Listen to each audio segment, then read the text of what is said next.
And Mine Crypto here. I hope we're all having a wonderful day. I know I am. It's great. I'm still here on my fast until tomorrow night. Then I can come off and have a meal, which I cannot wait for.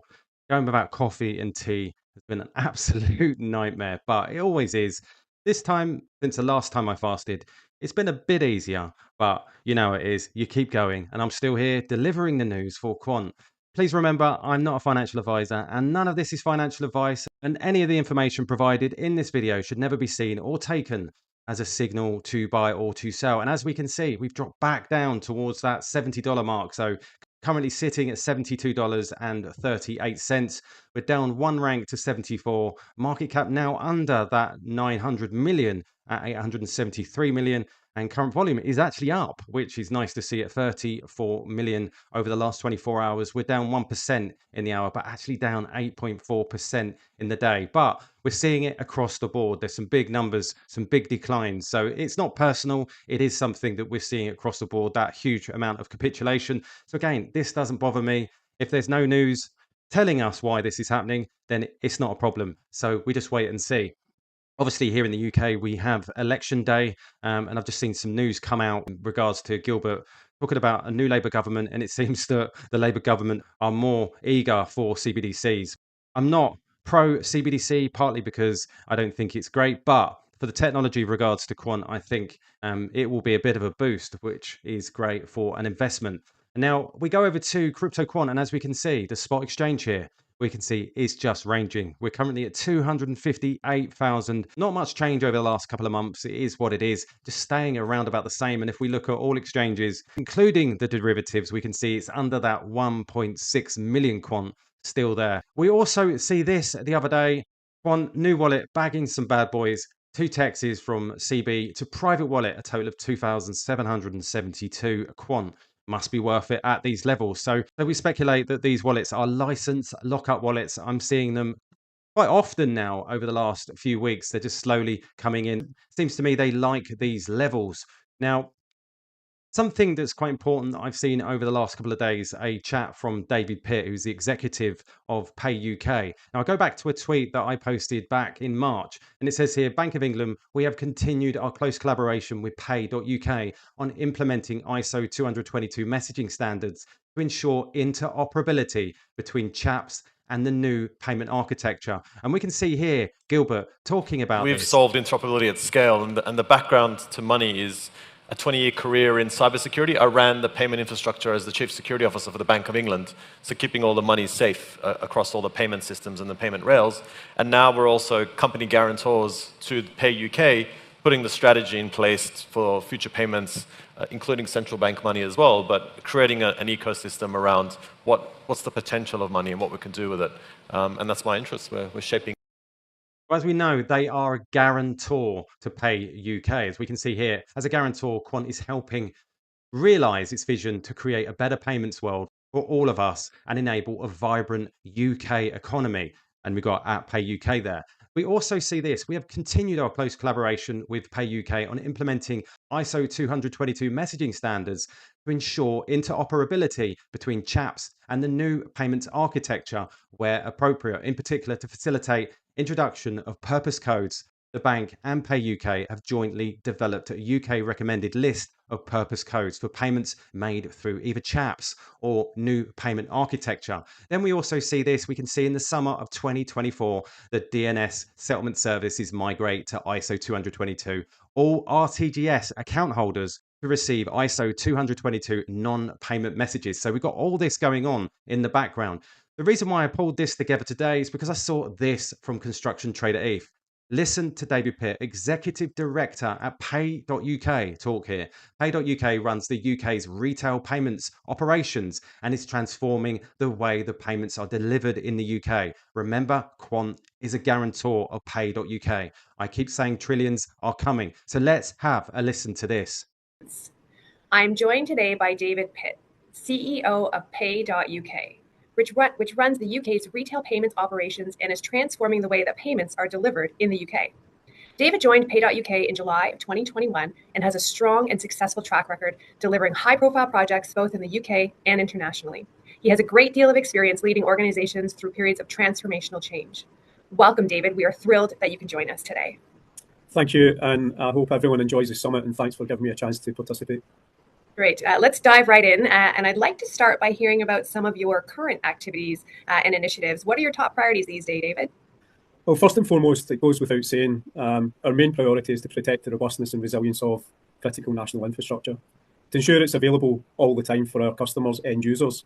And to put it into context, we will transact about 11.5 billion transactions a year, roughly about £10 trillion. So that works out to be about 29 million transactions per day across our payment rails. So first and foremost, it's about robustness and resilience, and protecting that on an ongoing basis.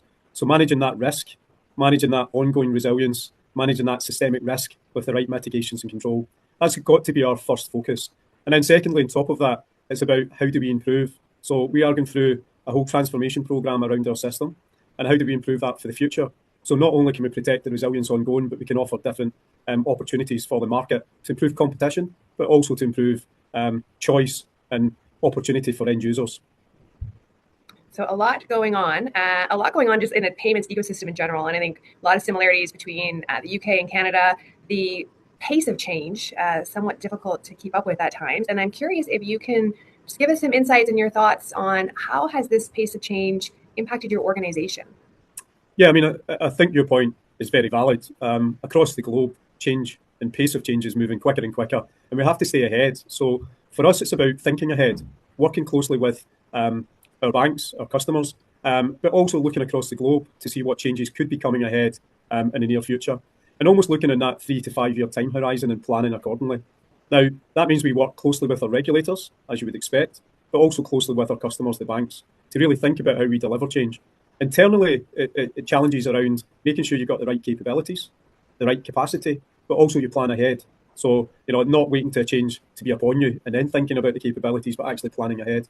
And I think that comes down to real good engagement, whether that's internally or externally, and then match that with real good planning. So change capabilities. And one of the things I think is important, getting back to managing that systemic risk, is thinking about how you deliver change. And is that part of BAU, or is it delivered to the operational?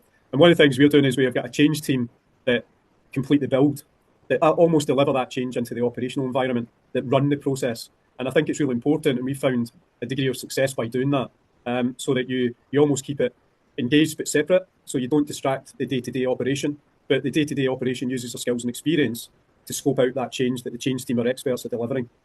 And I think that as you move forward, that pace of change almost requires that. And we talk a lot in Pay.UK that we only succeed by working collectively and working cross-functionally. And that's always a challenge in any business to crack that. So we do find ourselves on specific projects actually seconding colleagues with the right skills and experience into those projects. So again, they can give it a full focus in terms of that delivery. There you hear it, 11 billion transactions per year, £10 trillion per year. That's absolutely massive. And as you're hearing there, the pace of change is happening very, very quickly. And as you saw from the roadmap here, the mandatory use of structured addresses and remittance data for payments, November 25. And as we see, change management framework in place to ensure ongoing ISO 222 policies, objective and international alignment, November 2025. And they're working to that 3 to 5 year plan. But there's something that he also said in that chat was that, similar to what Gilbert had already highlighted, is that people need to get involved now. Banks need to jump on board now before they are mandated to do so. And this is what he said here, is that people need to align themselves.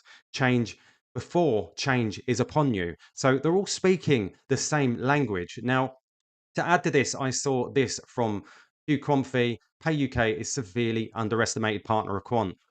Processes £19.2 billion every single day, creating common standards and new infrastructure. And as we can see here, we are working to transform the way that payments are delivered in the UK. And in time, we will bring all these products and services closer together. We are also building the rails on which the UK payments move. Through our infrastructure and services, Pay.UK enables £19.2 billion in payments every single day. And at our core, that's what we're all about. And at the same time, we're creating common standards and the new infrastructure. Wow. So this is happening all so very quickly. And as you can see here from Quant is the guarantor for Pay UK, the UK's largest payment network.